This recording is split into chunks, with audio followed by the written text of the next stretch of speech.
What's up, y'all? It's Alfred and I am back with another video. So for today's video, y'all, I'm partnering up with Wiggins hair to bring you all this 30-inch loose deep wave texture. I've partnered up with Wiggins hair multiple times on my channel. I typically review like their longer length wigs, so I reviewed their 40-inch wig and now I'm reviewing their 30-inch. All of the hair information will be down below in the description bar, so go ahead and check that out if you're interested. But yeah, I'm basically just plucking it right now and just getting it ready to put on my head. But yeah, this is just basically just going to be a walkthrough. I'm not going to be talking too much in it. It's just going to be just a sit down, very much chill video to see what I'm doing and see how I achieved the curls in my last video that I just posted, my 1-year LA update.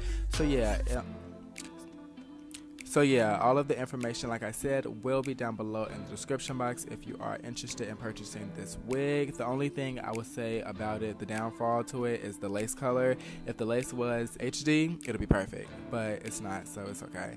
But yeah, just enjoy the video. If you don't already, don't forget to subscribe down below. And yeah, I will see you all in my next video. Continue watching the video. Love y'all.